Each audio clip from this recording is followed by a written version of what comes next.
पटना में cyber crime की बड़ी घटना, ईडी का अधिकारी बनकर बड़ी ठगी की मामला, डॉक्टर से करोड़ों रुपए की डिमांड। दो छात्र राजेश और रंजीत गिरफ्तार, दोनों से सहोदर भाई।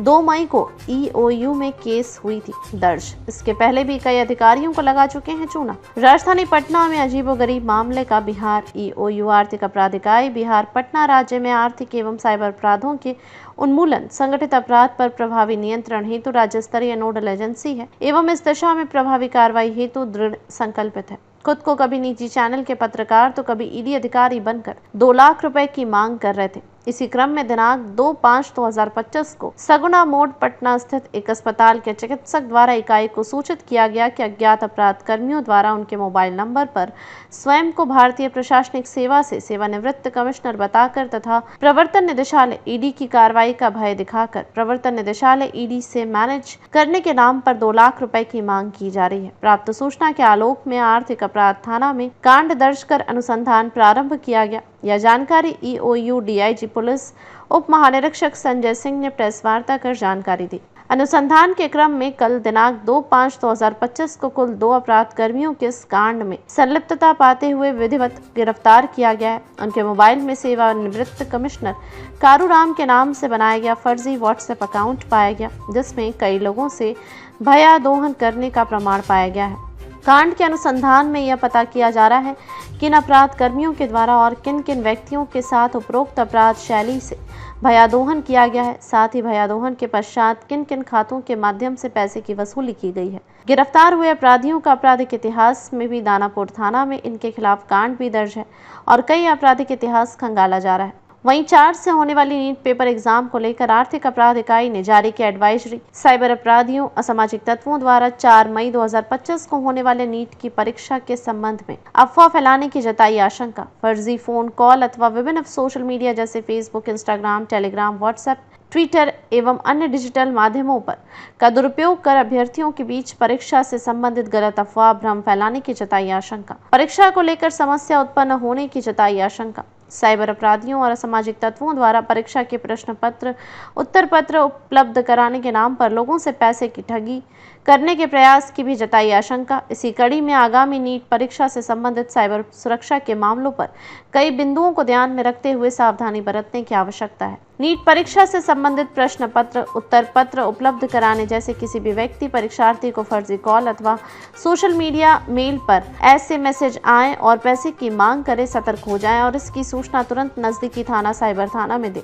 यदि इस परीक्षा से संबंधित अफवाहजनक भ्रम फैलाने वाला मैसेज प्राप्त हो तो कृपया इसे किसी दूसरे लोगों को ग्रुप में फॉरवर्ड ना करें। अगर किसी सोशल मीडिया पर कोई प्रश्न पत्र, उत्तर पत्र वायरल करने की बात प्रकाश में आती हो तो तुरंत पोस्ट करने वाले के बारे में तथा सोशल मीडिया से संबंधित यूआरएल की सूचना संबंधित थाना साइबर थाना में दें, ताकि इसकी सत्यता की तुरंत जांच की जा सके एवं कृत्य करने वाले का पता लगाकर त्वरित कार्रवाई की जा सके। इस परीक्षा से संबंधित आर्थिक अपराध इकाई बिहार पटना स्थित कार्यरत सोशल मीडिया पेट्रोलिंग एवं मॉनिटरिंग यूनिट के मोबाइल व्हाट्सएप नंबर 8544442804 एवं ईमेल आईडी spcyberbih@gov.in पर तुरंत सूचना दे। शीघ्र इसकी जांच पड़ताल एवं अग्रतर कार्रवाई की जाएगी। ऐसे फर्जी कॉल द्वारा साइबर ठगी से संबंधित सूचना एनसीआरबी पोर्टल के हेल्पलाइन नंबर 1930 पर भी अवश्य दें।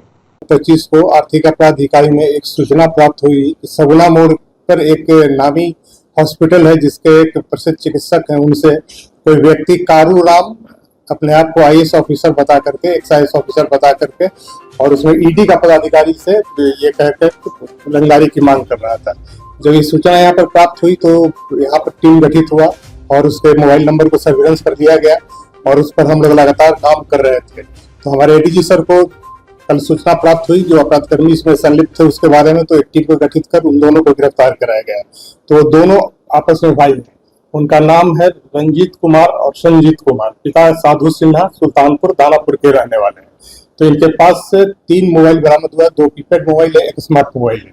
तो उसका मोबाइल का जो हम लोग एनालिसिस किए हैं, उसके जो डाटा थे उससे काफी एविडेंस प्राप्त हुए हैं। तो इसमें हम लोग काफी अच्छी सफलता मिली है और बहुत ही कम समय में हम लोग उद्भेदित करने में सफल हुए हैं। और उनसे जो प्रारंभिक तौर पर हुई जो पूछताछ हुई है उसमें कई साक्ष्य हम लोग को मिले हैं कि मैं कई लोगों से पहले भी व्यवसायियों से और पदाधिकारियों से पैसे की मांग किया है, लेकिन अभी पूरी तरीके से वो स्पष्ट नहीं कर पाया है पूछने पर। अभी उनसे और पूछताछ की जा रही है कि किन किन लोगों से पैसे की मांग उसने की है, किन लोगों से पैसा लिया है। तभी हम लोग इस पर और काम कर रहे हैं। अभी जो प्रारंभिक जानकारी आई है उसके आधार पर आप लोग से शेयर किया जा रहा है, और हम ईओयू की तरफ से आपके माध्यम से लोगों को आगाह करते हैं कि इस तरीके के जब भी कॉल आए तो उसे ईओयू को जरूर बताएं, ईओयू से शेयर करें, ताकि हम लोग वैसे ठग गिरोह को भेदित कर सकें और उनको गिरफ्तार करें और समाज के लोगों को इनसे बचा सकें। एक चिकित्सक से मांग का हम लोग को सूचना प्राप्त हुआ था, और अभी सिक्योरिटी कारणों से उनका नाम हम आपको नहीं उजागर कर रहे हैं।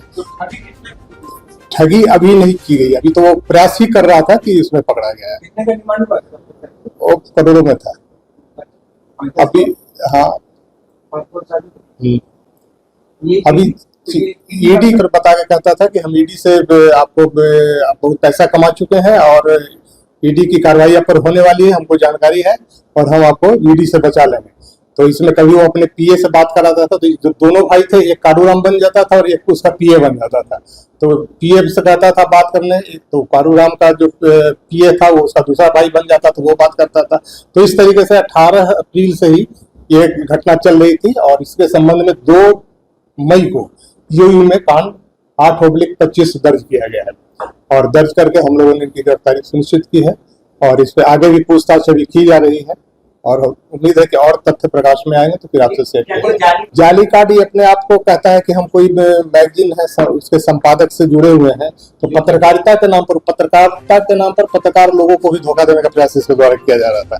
हर जगह पत्रकारिता का कार्ड लगा के यूथ मैगजीन करके, यूथ एजेंडा करके, तो यूथ एजेंडा के संपादक शायद आप लोग जानते ही होंगे उनको, नहीं जानते? अच्छा, तो मैंने अपने आप को बता रहा था कि हम यूथ एजेंडा मैगजीन के पत्रकार हैं, और इसका कार्ड इस्तेमाल करके कहीं भी वीआईपी जगहों पर चले जाना, लोगों से कांटेक्ट कर लेना, इस तरह का इसका पेशा रहा है। इस तरीके का ठगी का कोई मामला हम लोग के संज्ञान में अभी तक नहीं आया था, ये पहला मामला है, लेकिन इसका एक क्रिमिनल हिस्ट्री दानापुर थाने में प्राप्त हुआ है। अभी स्पष्ट तौर पर ही नहीं बताया, कहा कि कुछ पदाधिकारियों से लिए, लेकिन अभी पूरी तरीके से इससे पूछताछ में बात नहीं निकल पाई है। अभी और पूछताछ टीम लगा हुआ है, कर रहा है। हमले में आर्थिक अपराधी का इसके हर एंगल से जांच करेंगे, इसकी संपत्ति की भी जांच करेंगे हम लोग, इसके और कौन कौन से इसके ग्रुप में पहले से जुड़े हुए हैं, पहले के किन किन अपराधों में रहा है।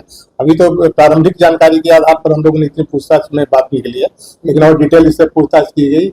यही दोनों भाई हैं, रंजीत एंड संजीव। तो इसमें कारू कारू कौन बनता था?